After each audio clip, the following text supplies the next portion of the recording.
Make the Exorcist Fall in Love, Kagurabachi, and Shojin X, 3 juggernauts in the current serializing manga space. All action series, but each one offering something different. We have a mythology series that's deep rooted in romance, your classic battle shonen from Weekly Jump. Last but certainly not least is a supernatural drama series that's actually a seinen. Wait, now that I look at it, this does look hella edgy. And to think I was going to add Tower Dungeon in this video at first to at least have a monthly series, but that series should get its own video. Plus, I don't think this video could even handle any more edginess. And I take it if you're still watching up to this point, you're probably in the edgy series as well, and that's my bag. So like this video and subscribe to my channel for more content just like it. I'm not going to go too deep into the story beats of each one of these series or talk about too heavy of spoilery stuff. There may be some minor spoilers, so just keep that in mind. I'm just trying to sell you on these 3 series if you aren't already reading them. And of course, if you would like to see me make a specific video about one of these 3 series or any other series, put that in the comment section below. First, let's start off with the obvious. Each of these series has impeccable art, each with its own different style and tone. I want to get this portion of the video out the way early because I don't think either of these series has any issue in the art department. Personally, I think art is a major highlight for each of these 3 series, and what's cool is they each have their own unique style and tone feel. Another highlight that each of these 3 series share is how believable the main character is. I think as readers it's easy to get on board with following them as our vehicle through the story. It's rough to follow a series that you just can't really get on board with the main character, but you shouldn't have that issue with any of these 3. Make the Exorcist Fall in Love does cover a lot of sensitive subjects, things like abuse, sexual assault, religion, and other things, so keep that in mind if you plan on checking this out. Our main character is a boy chosen by God, the most powerful exorcist alive. So of course he is the one that has to fall in love. But the matchmaker is actually played by Satan, who implants a succubus in his life that is in need of protection.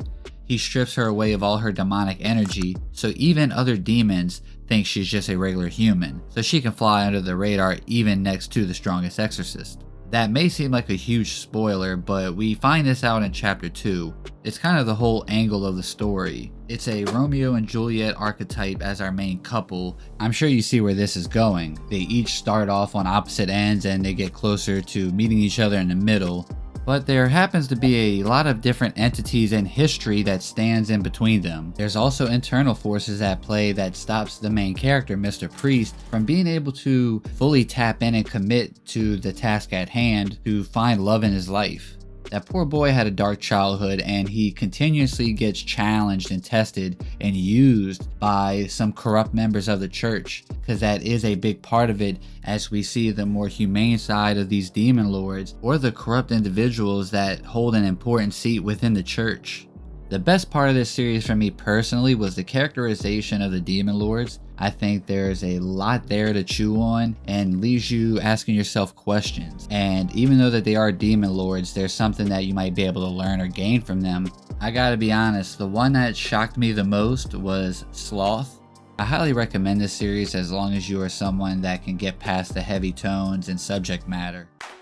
Kagurabachi. Now, for those who don't know, I actually run a weekly Kagurabachi podcast called the Hishaku Hideout with the homie Dice.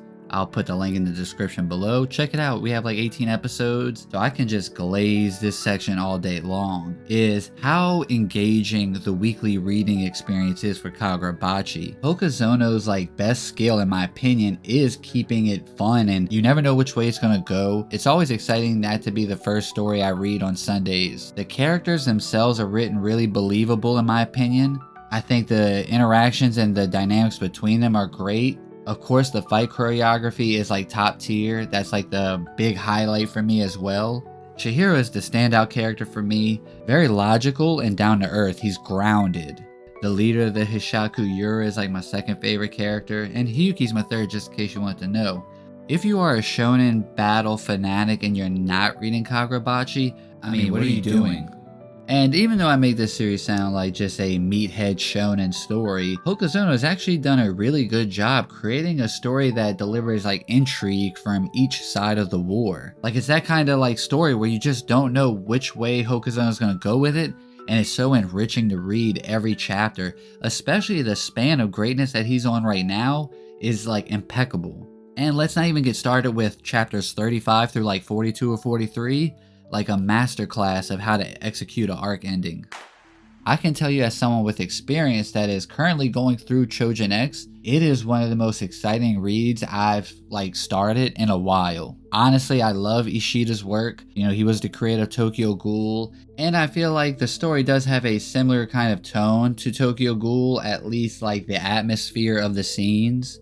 Like, I know I said I wasn't going to talk about art, but man, the art in this story is visceral. You can feel a lot of like the emotion pouring through the pen. Not just that, the designs are very stand out. They're distinct. Like the monster creations is very supernatural. Ishida just cooks all the way through with this story. Shojin X is a series that I wish got more recognition. It's truly great. If you love Tokyo Ghoul's manga, check this out. Very fun story. Each of the characters feel very strong on their own to me. Of course, with me only being halfway through and the story being where it's at right now currently, depending on the execution of things, you know, you never know what might happen in terms of quality. But from everything I hear from like trusted sources that are caught up, that pushed me to read this story, I'm confident that this series will be a fun one to catch up to, and I should be caught up within about a week or two. I think Ishida's experience of already currently having a series under his belt done has kind of shown itself when I compare these three stories. Even though I'm only halfway in this one, it is my favorite. No matter what though, I do plan on making a Choujin X specific video in the coming weeks, so be on the lookout for that. Other than that though, I didn't really want to talk too much about the story beats like I said earlier. I enjoyed all these series. I think you would too if you're into this kind of aesthetic. But put in the comment section below if you read any of these series. I know I have a lot of Kagurabachi readers, but if you checked out Make the Exorcist Fall in Love, or if you've checked out Choujin X, let me know how you think about those series in the comment section. Or if you checked them out because of this video, I definitely would love to hear about that. Let's get some engagement going. I love to talk to you guys, and thanks for staying for the whole video. Remember to stay normie, stay weeb, shit even in between is fine. Until next time, peace.